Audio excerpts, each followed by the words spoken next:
got do you want to talk about? I heard about. Oh, I heard about two. I heard about this new AI agent that just came. I haven't tried it out, to be honest. I haven't really had time all week. I haven't had much time. But yeah, it's called Seed Dance 2.5, and apparently it's like freaking good. It's an AI video generation model from China, and apparently it's like state of the art, and it's just like way better. I was meant to do like check it out before the call, so I had something to talk about. I didn't do it. And then there is another like Grok 4.6 is probably coming out this week. Should be exciting. Well, that Rumor should be any day, any day. So okay, so we talk about Grok 4.6 coming out. Um, and also GPT-6 is coming out soon, like in the next week or two. GPT-6. Mhm. Ooh, Wow. that should be interesting. Should be. It's I think they codenamed it Dog or something. Like Dog. Dog, like you dirty old dog. No, more like DOUG, like the name Dog. I don't know how to Oh, pronounce it. Doug. You say Doug. Yeah, so Dog, something like that. I got a friend called Doug. Yeah. So Okay. that's kind of all I have for AI news, anyways.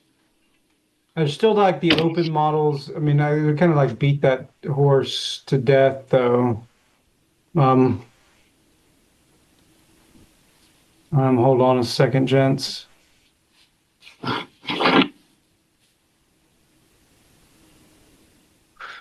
Just a second.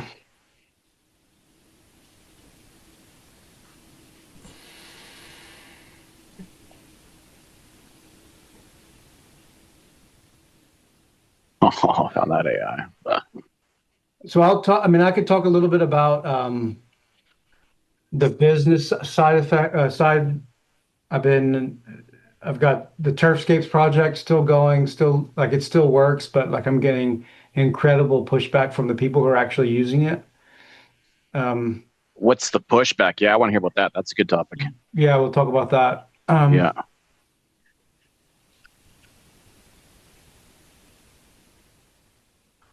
So Grok 4.6, hold on, I'm having Grok come up with, and so like I gotta tell you, I don't like working in the terminal, but I've been working in the terminal so that I can use Grok. My cursor subscription renews tomorrow. I don't want to go to the higher level, so I'm not using it there, but Grok is just Grok is just good.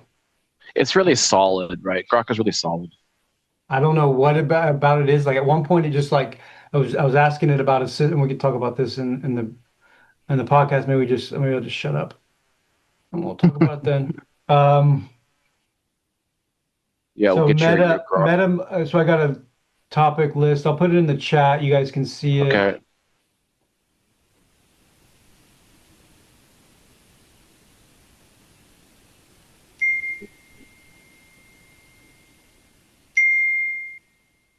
So Meta has a new. I mean, has anybody used? Have we used any Meta models? Anybody? Yeah, I use a llama, Okay. which was technically originally a Meta, but it's now under a different organization. So it's no Okay. longer a llama running. Right. Llama was FB, and then Olama was a separate entity spun off it. Okay. So then Anthropic watermarking cloud outputs. What is Oh, this? good fucking topic. I want to know about this one because I'm running them head to head. I run Grok and I run Claude in the same folder, and I test them and I critique either one of them. Okay. And I see how they handle that critique.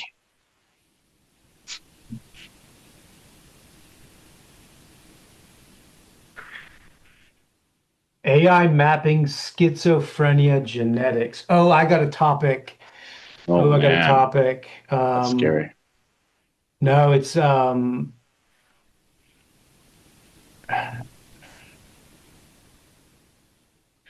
this guy's been like this guy. I follow this guy about he researches aging and how to reverse it or pause it, slow it, pause it, or reverse it. And What's he his says name? like something Sinclair. I think it's David Sinclair. Yeah, David Sinclair. and he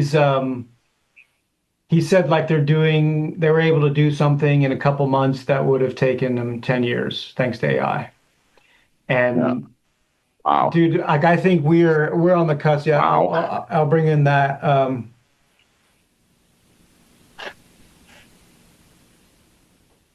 Geez, this is like, can you imagine what happens if we like can pause aging? Holy shit. I read a book. Where was that? I read a book. It's not like science fiction. Look, let's just start the fucking podcast. Okay, yeah. All right. Hey, so I always do the intro. Does somebody else want to do the intro? No, I don't want to. Michael, you want to do it? Mm-mm. Okay. Recording in progress. Okay. Hello and welcome to the Way Forward podcast. My name is Dennis, and this podcast is all about AI, how to use it, and its impact on society, the world, and business. Max? Thank you, Dennis. My name is Max. I work in cybersecurity, endpoint protection. The 80% of the internet that's being ignored, most people are in the cloud. I'm on the ground with the people on defense. Over to you, Michael. All right. Well, my name is Michael. I'm on this pod because I like talking about technology. I just want to understand it. And I am a believer in the fact that, technology is good when we can, direct it towards the positive things that we want to use it for. And hopefully we can shape society or shape ourselves in a way whereby it benefits us and, drives us towards more abundance. That's it. All right. So the past week, so I'm back now in the United States, in Tennessee, and happily so. Good trip to Europe, but glad to be home. And in the week since we talked, I've been using Grok a lot, Grok 4.5, and I've just been blown away with how solid it is. I think that's how you described it, Max. It's my go-to right now. I use Cursor, that's just a $20 a month subscription, and that includes Grok, but when that run out, now I'm using the terminal, which I don't particularly like to do, just because I don't think it's very efficient and sort of how you engage with it. But I've been using it in the terminal, and it's just knocking it out of the park. It's doing a good job on coding, finding things that Claude missed or OpenAI missed or Codex missed, and it's fast. Like Yeah, that's fast. sometimes I'll have Codex do something sometimes, and I'm just like, dude, would you hurry up? It's been 30 minutes. And I mean, what do I know? But Claude, I mean, Grok seems like it can get stuff done in half the time. Yeah, half the time I agree with that. And what are you doing with it, Max? I've been working on a number of things. All the stuff I did with Claude, I built in Claude in folders, right? And this is a whole different approach. What I'm doing now is I'm taking these fully developed projects and I'm just throwing Grok build in there and say, hey, give me a summary of what's going on here. And then it's just outlining my project for me from a different perspective. And then I'm usually asking, hey, what should I do next? Stuff like that. But it's coming back so solid. It just, compared to Claude Code, it's like your Claude Code feels like you're punching in water, or pushing in water, trying to get shit done. Whereas with, Grok is like you're out in the air pushing and punching. It's so much easier. It gets done. Do this. Boom. It does it. Yeah. Whereas Anthropic, it would question you and get you to sit for a while and think about this. And to be an honest answer, I'm like, Jesus Christ, we just fucking do it. You deserve to know the truth, Max. Yeah. Fuck. And then it was finding mistakes. It's finding a mistake that it missed, and then it would tell me about it. So I have to spend the time reading about something it fucked up, then it found and fixed, and I have to hear about it. Yeah. What the fuck do I care? Yeah. Is it working now? Did it break anything else? If no, I've tried to make it work like I wanted to, but I've given up and I'm dropping my subscription to Anthropic and I'm moving to Grok. Yeah. I'm taking my money, and Grok is so much more productive for the dollar amount. They're about the same a month, $150 a month. They're about the same. as far as price, but performance is multiple times better with Grok. Yeah, that's my experience too. Have you got it tried it out yet, Michael? No, I've mainly been on. I mean, I want to try it out now mainly because of you guys. Because what I've been looking at was about Grok was basically the benchmarks, and on the benchmark it seems to be a bit behind. But based on like your experiences, it's like I might just. I mean, I said it in the group chat the other day. I was like, I'm probably going to be getting a Cursor subscription next because right now I'm using like Claude and ChatGPT. So I got like a ChatGPT subscription, $20 a month in both. And I've just been like, dilly dallying between both of them, whichever like workload, like Anthropic. And my credits just run on Anthropic in like a freaking day at this point. It's so expensive, it's insane. Yeah. Yeah. Yeah. So that's kind of why I got ChatGPT to kind of like offload some of the work that, like basically Opus, I asked about, okay, all the stuff I need to do, just tell me, list it out, and then I put it in ChatGPT because it's more token. Yeah. And also they give out tokens like anything. So if I'm done my tokens, I just get it refreshed for whatever reason. Yeah, it just refreshes every time. So I freaking love that about OpenAI. But the way you guys are talking about Grok, I mean, I'm probably gonna pick up a Grok, a Cursor. Probably not a Grok Cursor subscription because like I don't know, with like Grok, I feel like I don't know. I don't know how Grok build is, but like with Cursor, I feel like there I might be able to understand it a bit more. So I feel like I would get access to probably a bit more with Cursor. So I'll probably pick up a Cursor subscription maybe at the end of my next run. I usually pick up subscription at the end of the month, so maybe at the end of August or something. I'll probably pick it up and play with it, kind of feel what you guys are feeling. So Yeah, no, Hey, Dennis. Cursor. Sorry, one question. Cursor, yeah. So Dennis, on Cursor, do you notice a difference in programming output quality with Grok Build versus Cursor? Those two I'm curious about. Cursor is better. What are your thoughts on it? Yeah, so like I'm not sure. I'll be honest. Like so I primarily use for most of the month I was using Grok 4.5 through Cursor. It's wrapped up in the Cursor subscription. So with the Cursor subscription, you can choose the models and you can choose specific models, not unlimited, but specific models. You can choose between them. And I would just choose Grok 4.5 and off to the races. And then now in the past, 5 days since my subscription ran out and I didn't want to do extra credits or anything, I've been using it through Grok. I've been using my subscription through the command line, through the terminal, and then supposedly unlocking Grok Build. But I don't know. Like, I mean, is it really different? Is it really different or is it the same thing? I can't answer that question at this point. Sorry, unsatisfying. Yeah, no worries. That's kind of what I'm going to try to investigate, and just see. But We'll talk in a week or so, maybe. Yeah, but I mean, I guess I'm getting used to working in the terminal, and it's not, it's a little bit clunky, or maybe I'm just not used to it. I do like the desktop desktop apps because you can have multiple chats open on the side, and you can go between them, and it's. But I did notice that my kind of documentation discipline, right? Like getting done with the project or a task, and then just pushing the model to document so that I know where I'm at next time is better with a terminal. Whereas like the desktop apps, I'll just have something run and then maybe I don't come back to it for 2 days or something. So but I think I'm kind of wondering if Cursor, it's not just the model, but I think Cursor maybe gives access to a lot more like coding data and coding disciplines and coding I don't know, principles and whatnot. So I just like the desktop apps. So yeah. And Grok 4.6 is supposed to come out, I don't know, next day or 3. So by this time next week we'll be knowing more about that. Apparently this time with 4.6, Elon says they're going to be putting in SpaceX data in it. So like he's going to be uploading like all of the engineering corpus of SpaceX, the over 2 decades of experience they have with rocket building, everything's going to go into 4.6. Yeah, which is very interesting. All right, go ahead. Sorry. Sorry, I forgot another topic. X money. Can we talk about X money? I know it's Yeah, not exactly AI related, let's but move into that in a second. But AI related. let's But move into that in a second. But I okay, think the engineering stuff goes into 4.7, and so we're expecting 4.6 in the next week, and then 4.7 in the next month.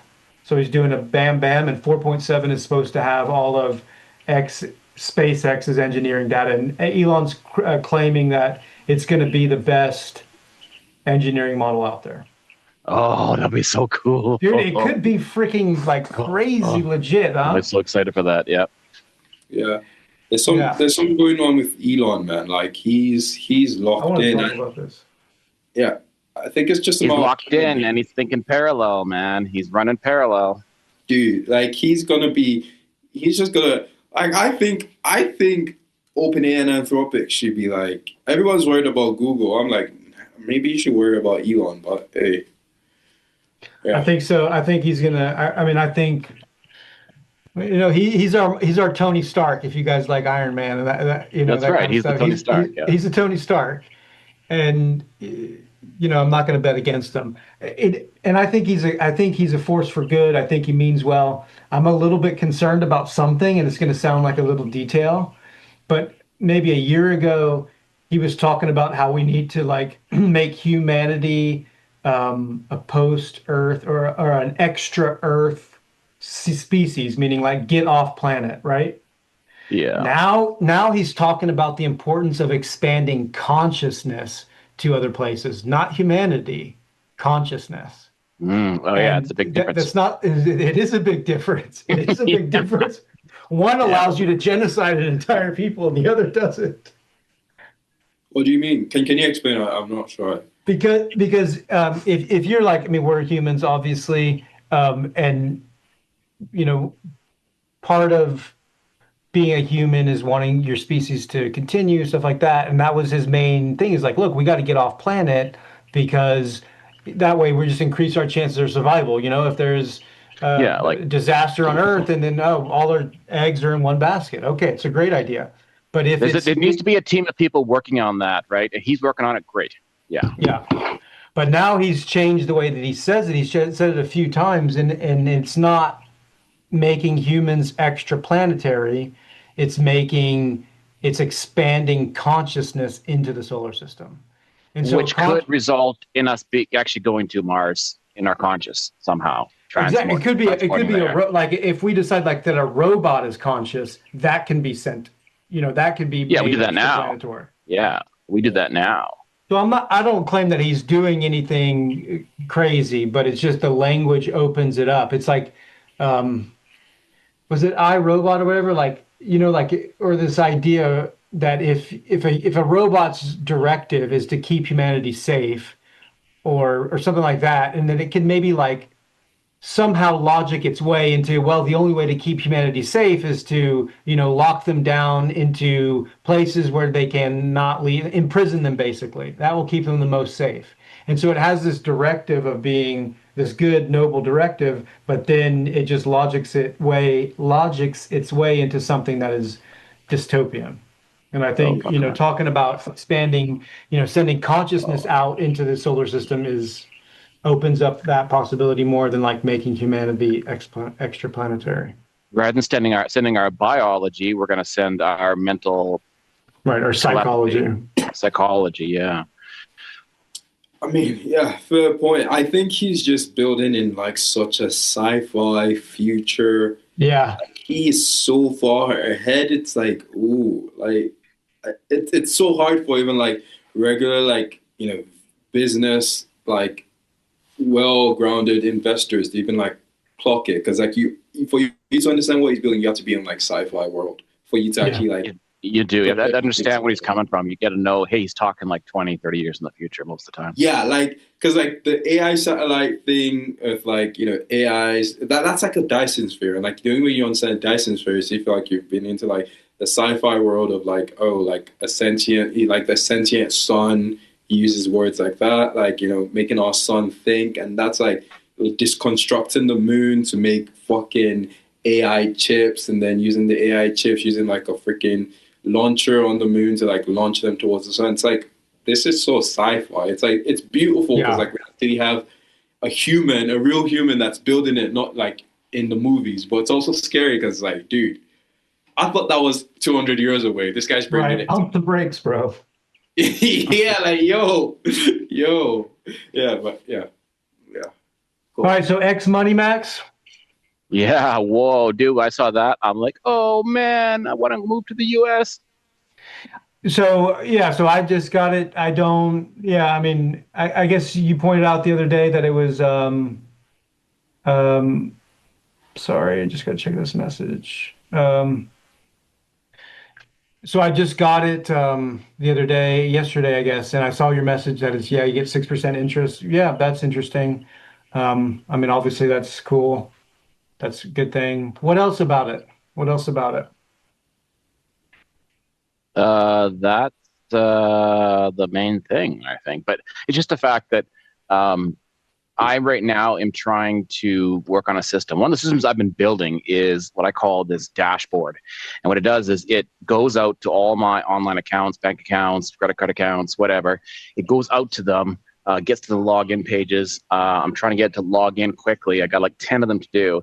And it pulls all the data, goes through my accounts, pulls all the information back into one dashboard for me.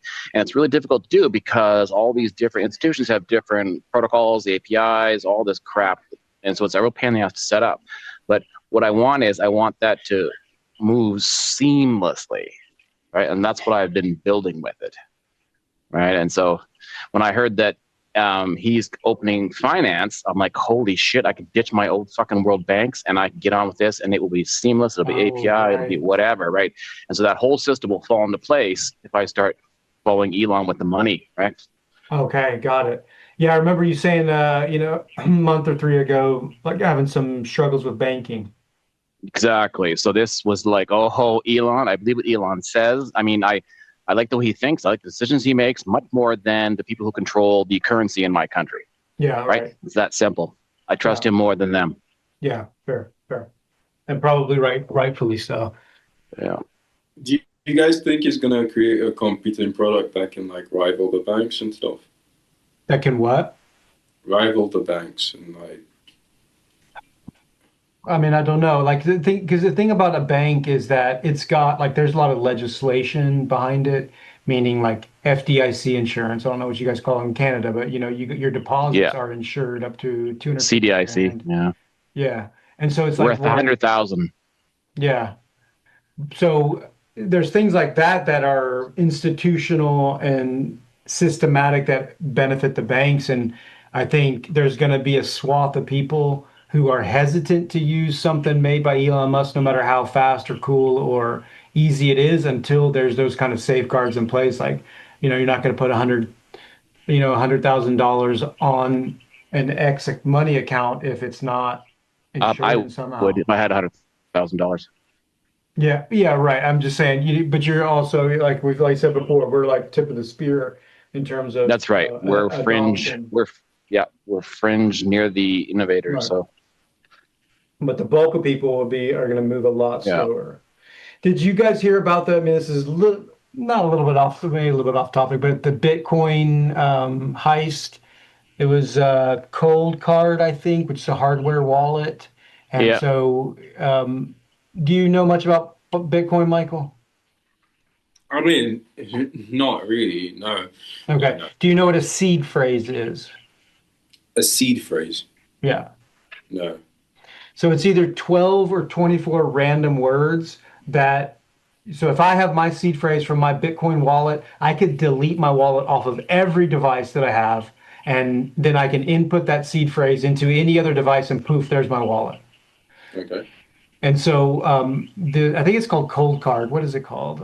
Anyway, Yeah. Cold it, storage. yeah, I mean, but the actual product was like Cold Wallet or Cold Card or something, but it Like was they like actually had a metal plate made. yeah, it was actual device. People had their money stolen while their cold wallet is in the safety deposit box. And why did that happen? Is because the seed phrase was not actually randomized. There was some method to their madness. Somebody figured out that method and then was able to Um, brute force the seed phrases. And like I think it was $20 million in Bitcoin gone, not for one yeah. person, but across many accounts. there was people who were actually going to a website to get their seed phrase generated. Oh, really? Right? You're going to a website. Hey, Is that generate what a this seed is phrase that what for this me. one was about? I Or is don't it know, but that leaked about a year ago. okay? And This is like so last week. that's right. So it might have been a result of all that data that was leaked. I don't know. Right. But that's what happened. You can't go to a fucking website and get your seed phrase made. You've got to make it in your head by yourself. Don't tell anybody and write that shit down. You do not go get someone to generate it for you. Okay? Yeah. I mean, mine, I use Exodus, which is a Bitcoin wallet, and it's, it generates it itself. Oh, I that's might, stupid.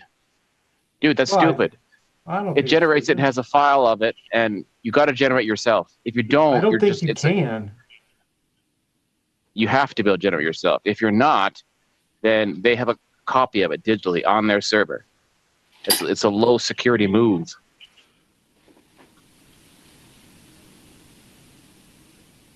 Sorry, guys, I'm just looking at this thing. Yeah.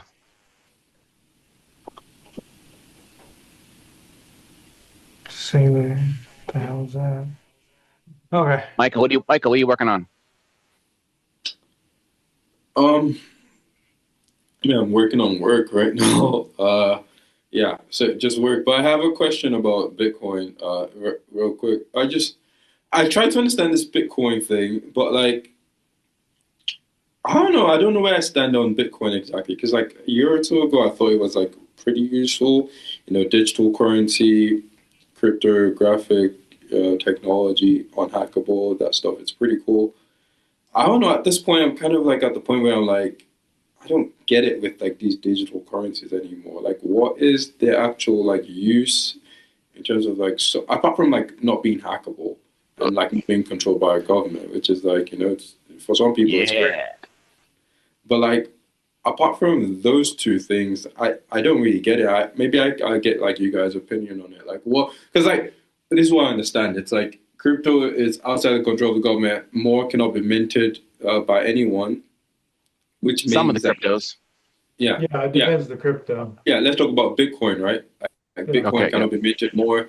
There's a limited amount of it, which means like government cannot control it. But at the same time, it's also I feel like the best thing about currencies, especially if you're like a Western, somebody that lives in the Western countries, like the governments can actually control it and like they can make your life easier when the economy's going to shit. They can like print more money. They can like get you COVID stuff. I mean, let's not talk about money too much. But I just want on this Bitcoin topic Yeah. since we brought it up, like what do you guys see as like the main Bitcoin advantage right now? You want to take this first, Max? Yeah, my first one is yeah. I first my head first perked up when China, the U.S., the U.K., all countries tried to ban Bitcoin and they couldn't. That's what just got my attention. I was like, "Holy crap, we got something here, people!" Right. So that's what got me into it. Yeah, that's my biggest thing. So I like Bitcoin because I understand fiat currency. Mm, And yeah. in and this is in 1970 something, the US 71. dollar decoupled from gold. And so before that, it means like the currency was just an IOU for a certain amount of gold. And then it decoupled from gold, and then it allowed it to do. I mean, there's a lot of benefit to it. Yeah, you could print more. It created a boom. You could say that, but it also like devalued the currency, and that's why one of the reasons we got runaway inflation, or we had runaway inflation, a few times in the past. And so I like Bitcoin because I know that it's not a question of whether if the U.S. dollar is going to fail, it's when the U.S. dollar is going to fail, and it's a protection against that. Hmm. Does that help you, Michael? Yeah, I mean, that makes sense to a point where it's just like, I mean, I don't think currencies just feel like that. Like, especially like currencies of like a government like the U.S. government. I think maybe slowly over time, like there will obviously be inflation. That's like apparently what I heard is that every 10 years the U.S. debt doubles or something. It's like insane right now. It's insane. Yeah, but like I don't see the U.S. government just failing. Like I don't think any government has just failed. Like even like when we talk about like the UK or something after World War II, like they didn't just fail. Like they did like almost a transfer of, the world economy and the World Bank or whatever to like the US, and like maybe the US does a transfer or maybe it's a slow decline. I just think like governments with armies can just like all of a sudden just fail. I haven't seen it before, but that doesn't mean it can't happen. So maybe that's the reason for having Bitcoin. Yeah, I mean, I think so. There's two things. There's the collapse of the currency totally, where it hyperinflates, and it's not worth anything. You're carting wheelbarrows of currency to buy a loaf of bread. But then right now, the U.S. part of what makes the U.S. currency so good is that we're the world's reserve currency, and I mean, that's a status that can change. I think it was at the end of World War II that the world currency changed from the UK pound to the USD. So that's something that could happen or probably will happen at some point. But I think like the value of the US dollar has, since we decoupled from gold, it's gone down, not like it's lost 97% of its value. Yeah. Fair point. It's in the tail at this moment, right? It's in the long tail, and it just accelerates into something we don't know where it goes. Yeah. Yeah. Okay, so I got another topic, AI related, Yeah. and it's something that's exciting to me, as a guy who's getting older and is maybe not as happy about it as I don't know. I feel old these days sometimes. But so there's a guy I follow. I've been following for a few years. His name is David Sinclair, and he is a geneticist.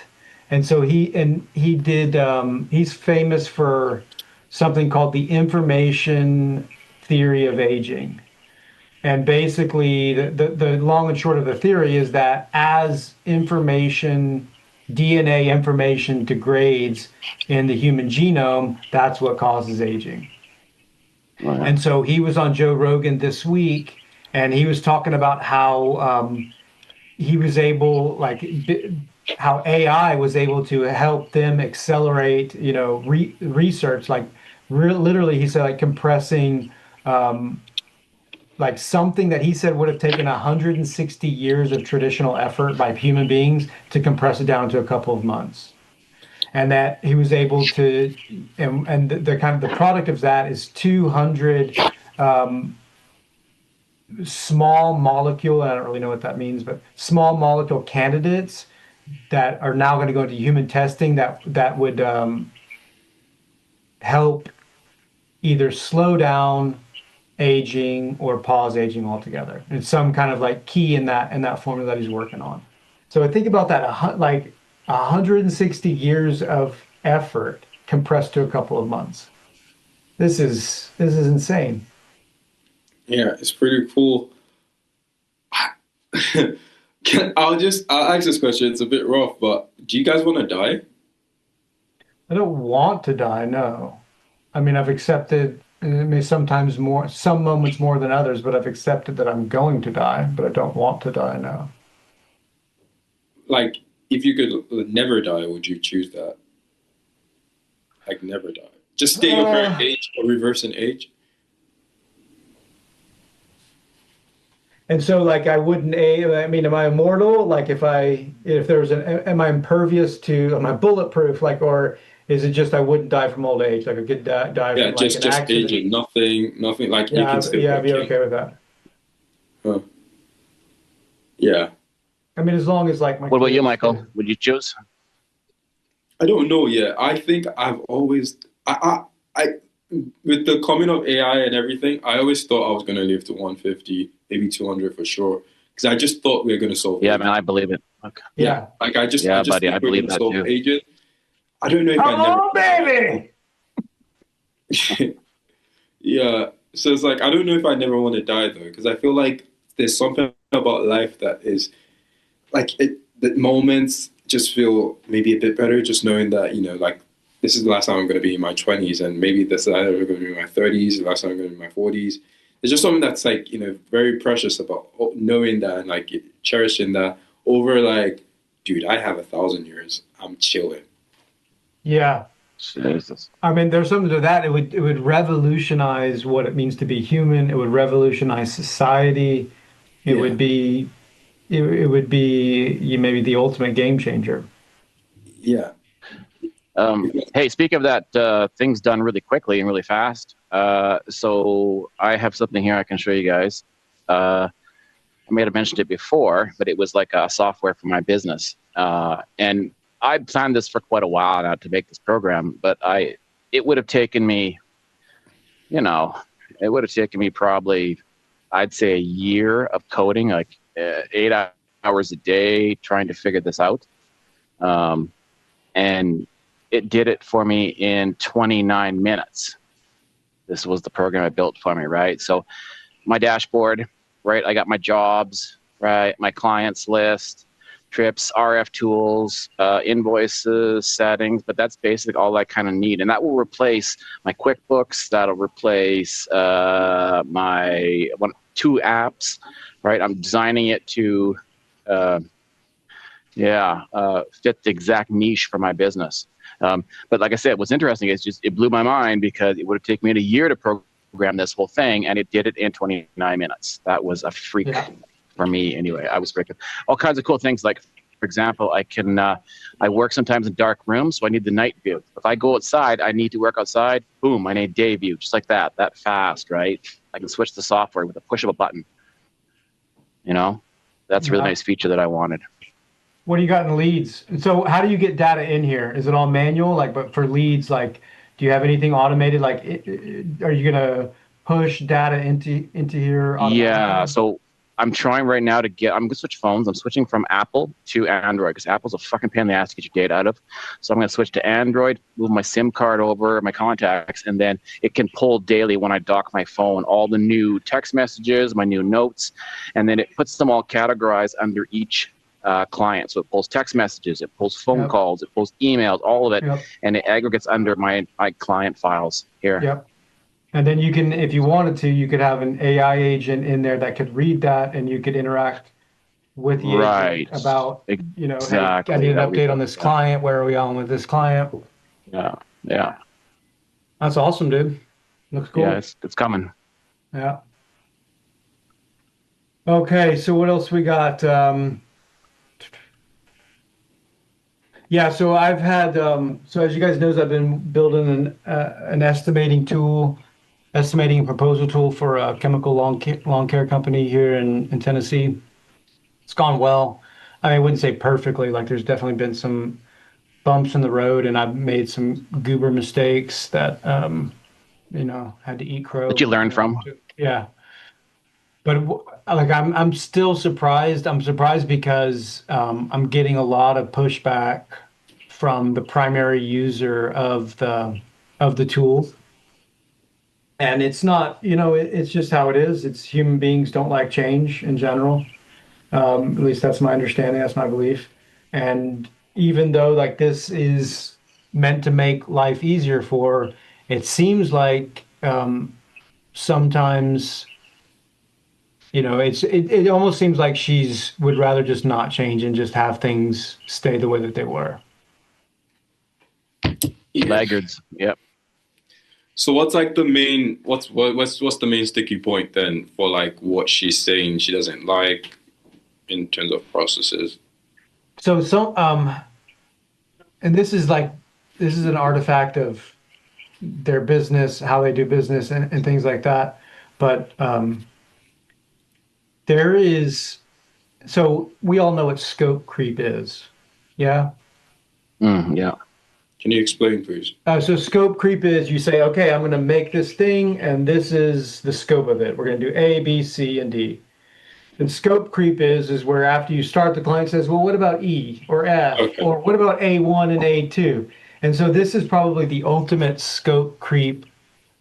It's the ultimate scope creep. And I've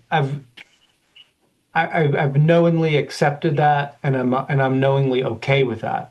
Because it's, a first client in BNI, and the client has a lot of clout, and it's one of those things that it's a bet I'm making, right? If I can just do a really good job no matter what, then it's going to pay off in the end.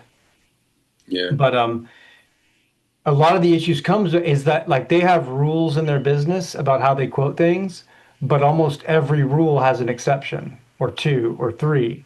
And then and this is fair on her part. She'll be doing a workflow doing the workflow, and then suddenly,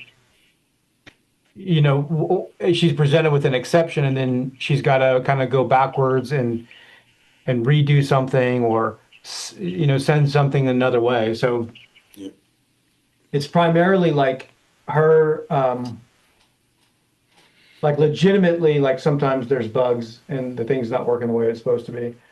But as we go through time, it's more about exceptions to their rules that were not baked into the way that the program runs. And Yeah. then I think there's just an overall like general tendency to resist resist change. And I think Okay, and so I yeah. go back to that part about the exceptions. I'm struggling with this a lot right now too because I'm working with Miko, and there's always exceptions, right? So I always try to get it to default back to me whenever she comes across something. I say, okay, this is an exception. Boom, she writes that exception in. You need to make that process that freaking seamless. So, oh, hey, this is an exception. Boom, that person can implement that exception and it's saved, right? Like that's how kind of like, it's not like true machine learning. It is like machine direct learning, direct programming, right? Whereas eventually, as the reasoning gets better and better, it will be able to pick up those exceptions quicker and get them implemented, right, as soon as possible, and not force a decision onto a customer, right? That's Yeah, that two-way feedback that happens when two people are talking. They can easily get through that boom, boom, boom, boom, boom. They can narrow shit down fast, but we need to make software that can ask those right questions and mm, narrow that down as well, mm. quickly. Yeah, I mean, I'm not at the point where I'm willing to like um, let the machine decide what the exception means No, because it's but you have to business. add that in. So what? But You've got to what? add that in. So there is like a direct feedback, like where like if you're on a contact and something happens on that contact or that estimate or that proposal that needs feedback, like there's a feedback button right there. Type it Yeah. in. You could just talk it in, but it doesn't Okay, ever so get that used. option's there. Yeah, Oh, that but option's there. doesn't get used. Yeah, I mean that Okay, so was like built in that's from the beginning. so that's a mindset. Yeah, That's exactly. a mindset change. That's You have like to the know that you are integration. learning and you are developing. Yeah, that's like Yeah. that's where the integration, like coming, bringing the system into like human ears and human eyes. Yeah. Yeah, because there's some people don't understand that AI is the tool that you can tell it to do anything and it will do anything. People don't understand that concept. They're still Yeah, thinking in the old version of software, well, this doesn't work the way I want it to work. I'll just kind of work around it. No, you tell it to do what you want, and that's something people just don't understand. I yeah, think what Dennis is building is a bit different though, because he's using AI to build software for them. So they still have access to software, right? They don't have access to the AI yet. Right. So they need that AI on demand to know that, oh, hey, this is the customer. They want this changed. I'm going to make that change for them so it works properly right away. That's that queerly quick feedback loop that needs to be there that the user doesn't know is there and doesn't exist when you've got, deterministic software, right? yeah.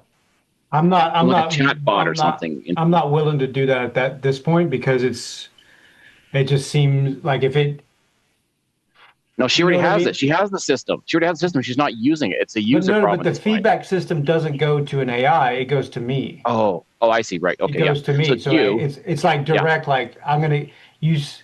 You put feedback in, I'm gonna see it. If it's during the Yeah. It's a workday, human. You're a I'm gonna human in see the it within middle. 2 minutes. Yeah. You're a Yeah, human in the middle before it. Right. So yeah. you're at that checkpoint. Yeah. Because I'm not like any kind of change now, and the thing has grown so much. Like it's so complicated. Like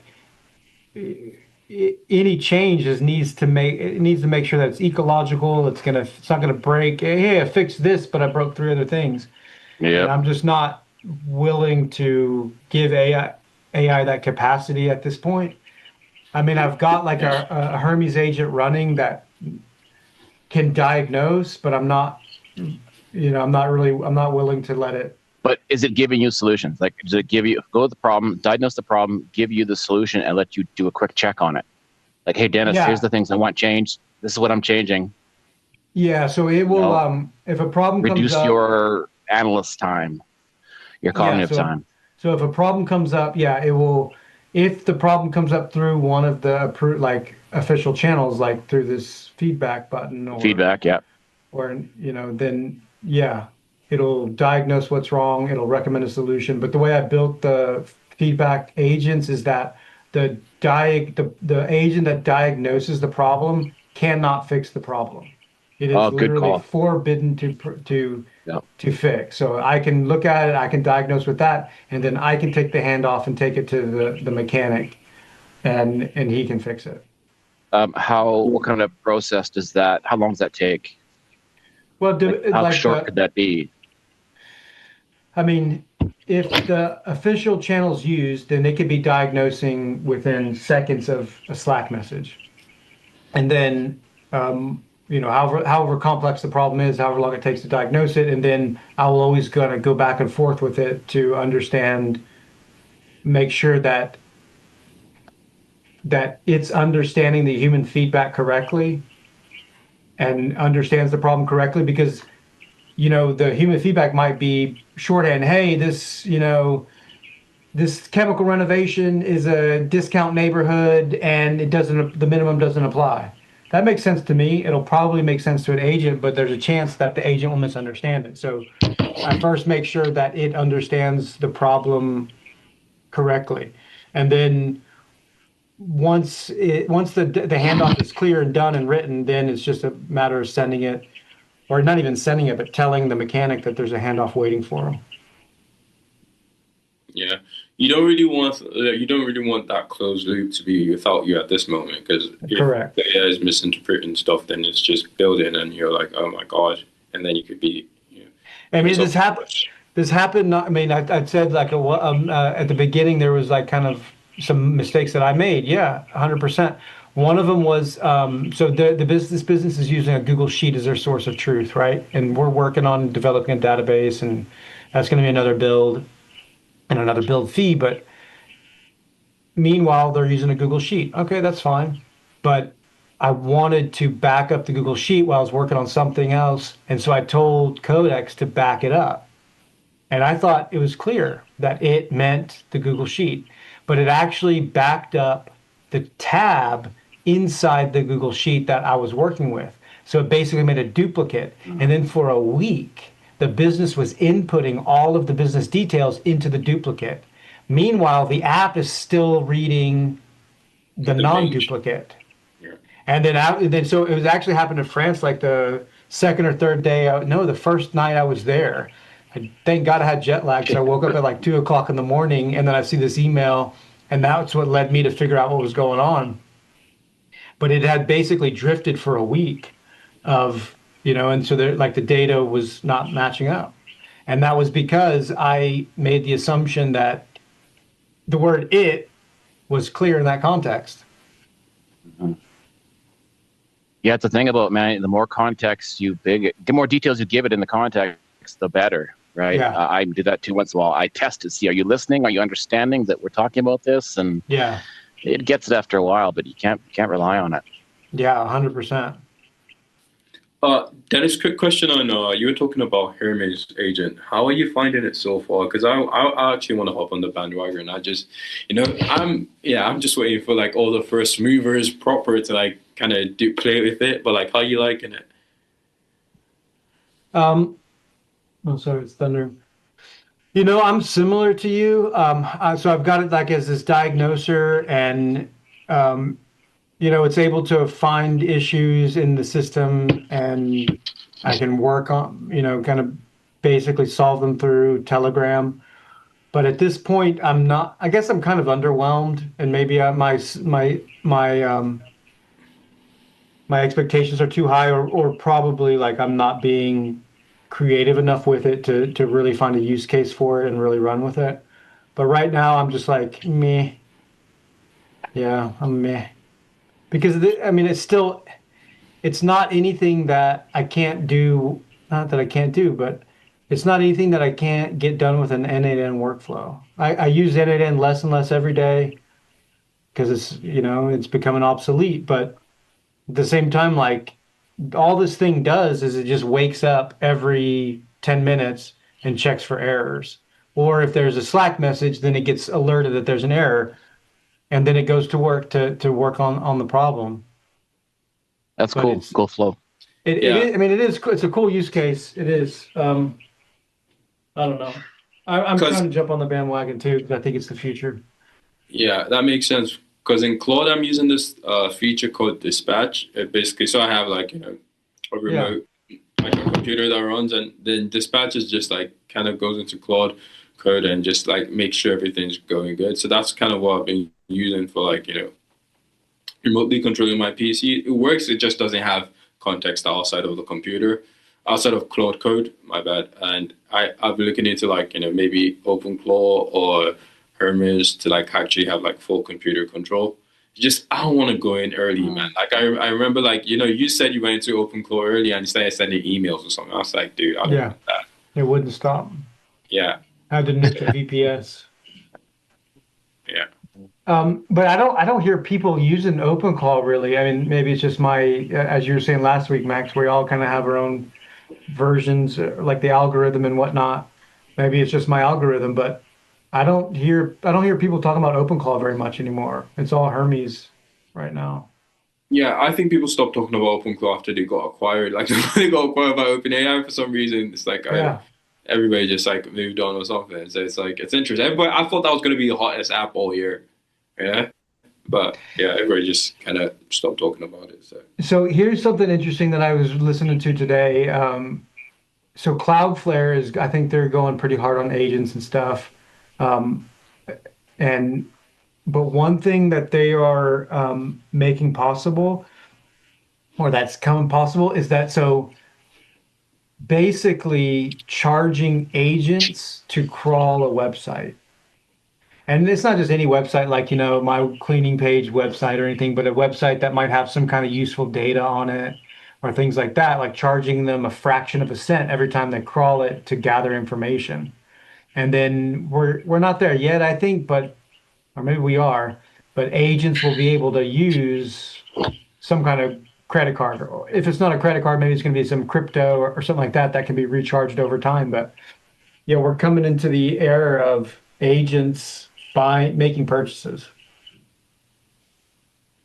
I mean, pretty cool. That makes sense. I mean, it's a way to keep the what's it called the people that are actually creating content paid, right? So So I got a question for you guys. When we started this little endeavor, it's been what, like 5 months now, 6 months. And we've kind of gone back and forth between, oh my God, we're all gonna die, and oh my God, this is amazing. And I think we were all skeptical of the future of humanity and jobs and things like that. And so where are you guys right now? Is this still like job apocalypse, or is this going to be one of those things where the technology ends up making net more jobs than not than getting rid of? I think I am 100% on the side of we are not going to have jobs in the next 10 years, and we're just waiting for like the last bit of the thing that's going to be a puzzle would be like robots, which is like to me in 10 to 15 years, and I think it's done. I'm like when we started this thing, I wasn't positively on the side of yeah, it's going to be fucked, but like right now, getting deeper and deeper into it and like just seeing it how it's playing out. I don't know the timelines. I think AGI is probably the next 2 to 3 years, but I don't know the timelines. But I'm positive that in the next 10 plus years, like we are all fucked. That's where I am right now. Max? Yeah, I think I agree with that. I agree with the sentiment we're all fucked. But I think that the fucked is just basically there's going to be a lot of disruption, right? Like things change, technologies come out, and we always manage to adapt to it some way. But it's going to be extremely disruptive, right? And it's like AI is out of the box. We're on the event horizon for the singularity here at some point in time. So yeah, I think it's just going to continue as normal. You know, I'm not too optimistic. And on the brighter side, I mean, do you have something to add to that, Dennis? Before I got something else I can show you guys before we go here. Yeah, I do want to see it. I think I don't know. I mean, Elon says, you're not going to need money because robots are going to make everything super cheap, and I think that's possible, but I don't think that's possible in 10 years. I think that's 50 years away because you don't just need plentiful, You need plentiful intelligence, plentiful labor, plentiful Yeah, there energy, it and is. plentiful resources. And energy, we're gonna have to crack fusion. Um, I think in order to make energy that abundant, we're gonna need to crack fusion, or we're gonna have to double down on fission, like the clean fission or the fourth And generation fission. And resources, we're gonna have to do asteroid mining. I mean, to really get abundance, we're gonna need to do asteroid mining. right, Dude, and I the thing think is, I was gonna say one thing is just that it's all these are just technical problems that we can solve. The problem is gonna be the social issues we can't solve. That yeah. we in our life cannot change rapidly enough to account for the rate of change at which technology could occur. Right, that'll be the barrier, I think. Yeah. And also, I think if money doesn't exist, that would be the worst thing that ever happens to humanity. Because I feel like money is like the maybe the one thing that like almost equalizes us as people. Like think about it. Like there's so many things that differentiates people, like skin color, height, status, how good looking somebody is, the color of somebody's hair. And like we've been differentiating ourselves with those kind of things for like the longest. Money is like one of the things that's like, oh, you have money, you can buy things and services. Like we're still gonna be humans that like need to segregate ourselves with something. So even if we don't need money anymore, we're just gonna start doing stupid shit, like the color of your hair, like how tall you are, how good looking. Like okay, if you want to get into like a party or you want to get into like a society or something, what if they're like, oh yeah, only people that are like good looking can get in? Like that would be what society like differentiates. It's not more about like how much money do you have. It's gonna be like weird stuff, like just weird, like the weirdest things ever. Like and that's gonna be fucked, dude. I personally believe so because they're just gonna start like differentiating ourselves with like the dumbest things, like like yeah, just insane things. Yeah, I don't think the money. Like I said, I don't think that timeline for the money. I think that's a possible potential future, but I don't think that's within 50 years because I think we have to have abundant energy, resources, labor, and intelligence. And we're maybe at the point of having abundant intelligence, and then maybe in 10 years abundant labor, but it hasn't solved energy or resources. Yeah. That's my that's my thoughts on Hey, it. here's What are you going another to show us, demo I Max? can share with you. This is the a website, the public website that Claude Code made for me.